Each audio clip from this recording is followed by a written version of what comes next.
గణేశాయ నమః. శ్రీ సరస్వత్యై నమః. శ్రీ గురుభ్యో నమః. భక్తులారా, వాల్మీకి మహర్షి రచించిన శ్రీమద్ రామాయణం యథాతథంగా చెప్పుకున్నాం. ప్రతి శ్లోకం దాని అర్థం. ఇందులో భాగంగా నిన్నటి వరకు మనం బాల అయోధ్య అరణ్య కిష్కింద సుందర యుద్ధకాండలు, బాల అయోధ్య అరణ్య కిష్కింద సుందర యుద్ధకాండలు 6 కాండలు పూర్తి చేసాం. చివరిదైన ఉత్తరకాండలో కూడా మనం 68 సర్గలు పూర్తి చేసి 69వ సర్గలోని 20వ శ్లోకం వరకు చెప్పుకున్నాం. ఈ రోజున 21వ శ్లోకం నుండి కొనసాగించే ముందు వాల్మీకి మహర్షిని ప్రార్థన చేసుకుందాం. పూజంతం రామ రామేతి మధురం మధురాక్షరం ఆరుగ్య కవితా శాఖాం వందే వాల్మీకి కోకిలం. అంజనానందనం వీరం జానకీ శోకనాశనం కపీ సమక్షాంతారాం వందే లంకా భయంకరం.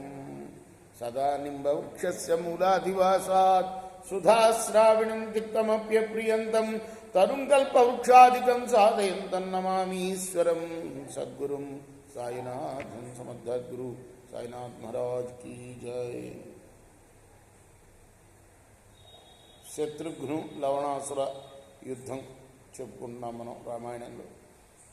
సదేవాసుర గంధర్వ మునిభీసాప్సరోగణం జగద్ధి సర్వమస్వస్థం పితామహముపస్థితం. జగత్తంతా కూడా వణికిపోతూ, ఆ ఇద్దరి యుద్ధానికి వణికిపోతూ బ్రహ్మదేవుడి వద్దకు వెళ్ళింది. అందరూ దేవతలు, అసురులు, గంధర్వులు, మునులు, అప్సర స్త్రీలు అందరూ కూడా ఎంతో భయపడ్డారు. ఊచుష్య దేవేశం వరదం ప్రపితామహం దేవానాం భయసమ్మోహో లోకానాం సంక్షేమం ప్రతి. లోకాలన్నీ కూడా నశిస్తాయేమోనని దేవతలు భయపడ్డారు. అప్పుడు దేవదేవుడైన, వరాలిచ్చేవాడైన బ్రహ్మదేవుడితో ఆ దేవతలు అన్నారు, కచ్చిల్లోకక్షయో దేవా సంప్రాప్తో వా యుగక్షయ నేదృశం దృష్టపూర్వంచ నశ్రుతం ప్రపితామహ. పితామహ, మహాప్రళయం ఏమన్నా వచ్చిందా? ఇలాంటి పరిస్థితి ఎప్పుడు చూడలేదు మేము. తేషాం తత్వచనం శ్రుత్వా బ్రహ్మలోక పితామహ భయకారణమాచష్ట దేవానామ భయంకర. అప్పుడు ఆ బ్రహ్మదేవుడు ఈ పరిస్థితికి ఏది కారణమో దేవతలకు చెప్పాడు. ఉవాచ మధురాం వాణి శృణుధ్వం సర్వదేవత వధాయణ మనస్యాజో శరశత్రుఘ్నుధారిత.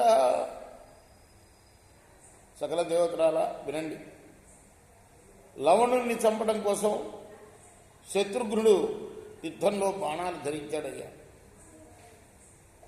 తేజసా తస్య సమ్మూఢా సర్వే స్వసురసత్తమా ఏష పూర్వస్య దేవస్య లోకకర్తృ సనాతన శరస్తేజోమయో వత్సాయన భయమాగతం. మనమందరం కూడాను ఈ తేజస్సు చేత ఏమి తోచకుండా ఉన్నాం. వత్సలారా, అతి సనాతనమైన ఈ బాణం తేజస్వరూపమైనది. లోకాలను సృజించిన పురాణ పురుషోత్తముడైన మహావిష్ణువు బాణం ఇది. ఈ బాణం చేతనే భయం ఏర్పడింది. ఇప్పుడు ఏచవై కైటభస్యార్థే మధురస్య మహాశర సృష్టో మహాత్మనా తేనావతార్థే దైత్యోస్తయో. మహాత్మునైన ఆ శ్రీ మహావిష్ణువు మధు కైటభులు అనే 2 దానవులను వధించడం కోసం ఈ బాణాన్ని సృష్టించాడు. ఏక ఏవ ప్రజానాతి విష్ణుస్తేజోమయం శరం ఏషా ఏవ తను పూర్వ విష్ణోస్తస్య మహాత్మన. తేజోమయమైన ఈ శరాన్ని, ఈ బాణాన్ని గురించి పూర్తిగా తెలిసినవాడు ఆ విష్ణువు మాత్రమే. ఇతో గచ్చత పశ్యధ్వం వధ్యమానం మహాత్మన రామానుజేన వీరేణ లవణం రాక్షసోత్తమం. ఇక్కడి నుంచి వెళ్ళండి మీరు. శత్రుఘ్నుడి చేత చంపబడుతున్న ఆ లవణాసురుణ్ణి చూడండి. తస్య తే దేవదేవస్య నిశమ్య వచనం సురా ఆజగ్ముర్యత్ర యజ్జేతే శత్రుఘ్ను లవణావుభో. దేవతలు బ్రహ్మదేవుడి యొక్క మాటలు విన్నారు. ఆ లవణాసుర శత్రుఘ్న యుద్ధం దగ్గరికి యుద్ధం చేస్తున్న ప్రదేశానికి వచ్చారు. తం శరం దివ్య సంకాశం శత్రుఘ్ను కరధారితం దద్రు సర్వభూతాన్ని యుగాంతాగ్ని విభోదితం. బయలుదేరిన ప్రళయాగ్నిలాగా ఉన్న శత్రుఘ్నుడి చేతిలోని ఆ దివ్యమైన శరాన్ని అందరూ కూడా చూశారు. దేవతలు అందరూ కూడా, కర్ణగులు, వీళ్ళందరూ కూడా. ఆకాశామా వృతం దృష్ట్వా దేవైకి రఘునందన సింహనాథం ప్రసంకృత్వా తస్య లవణం పునః. దేవతలందరూ కూడా ఆకాశంలో ఉండటం చూచి శత్రుఘ్నుడు ఇంకా పెద్దగా సింహనాదం చేసి మళ్ళా లవణాసురుడు వైపు చూచాడు. ఆహుతశ్చ పునస్తేన శత్రుఘ్నేన మహాత్మన లవణ క్రోధ సంయుక్తో యుద్ధాయ సముపస్థిత. మళ్ళా యుద్ధానికి పిలువబడ్డ లవణుడు మరి కోపంతో యుద్ధానికి వచ్చాడు.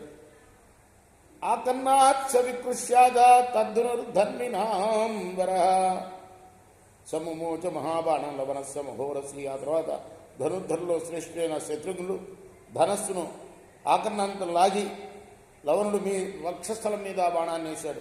పురస్తస్య విదార్యాసు ప్రవివేశ రసాతలం గత్వా రసాతలం దివ్య శరోగి బుధ పూజిత పునరేవాగమత్తూర్ణం ఇక్ష్వాకుకులనందనం. దేవతల చేత పూజింపబడిన ఆ దివ్యమైన శరం వాడి వక్షస్థలాన్ని చీల్చి రసాతలంలో ప్రవేశించి మరలా శత్రుఘ్నుడి చేతిలోకి చేరింది. శత్రుఘ్ను శర నిర్భిన్నో లవణ సవినా నిశాచర పపాత సహసా భూమో వజ్ర దైవాచర. శత్రుఘ్నుని బాణం చేత బద్దలైన ఆ లవణాసురుడు వజ్రం చేత కొట్టబడ్డ పర్వతంలాగా నేలపై కూలాడు. తచ్చశూలం మహద్దివ్యం హతే లవణ రాక్షసే పశ్యతాం సర్వదేవానాం రుద్రస్య వశమన్వత. లవణాసురుడు మరణించగానే దివ్యమైన ఆ గొప్ప శూలం సకల దేవతలు చూస్తుండగా రుద్రుడి వశమైంది. ఏకేషు పాతేన భయం నిపాచ లోకత్రయస్యాశ్చర గుప్రవీర విల్భిభావుత్తమజాపబాణా తమః ప్రణుజ్యేవ సహస్రరశ్మి. ఉత్తములైన ధనుర్బాణాలు గల శత్రుఘ్నుడు ఒక బాణాన్ని ప్రయోగించడం చేత ముల్లోకాల భయాన్ని కూడా తొలగించి చీకటిని తొలగించిన సూర్యుడిలాగా ప్రకాశించాడు.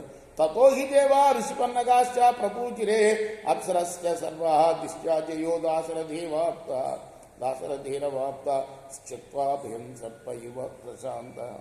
అప్పుడు దేవతలు, ఋషులు, పన్నగాలు, అప్సరసులు అందరూ కూడా శత్రుఘ్న అదృశ్యవశం చేత ఇప్పుడు జయాన్ని పొందావయ్యా, అన్ని లోకాలు కూడా ప్రసన్నమయ్యాయి ఇప్పుడు అని పలుకుతూ శత్రుఘ్నుని పూజించారు.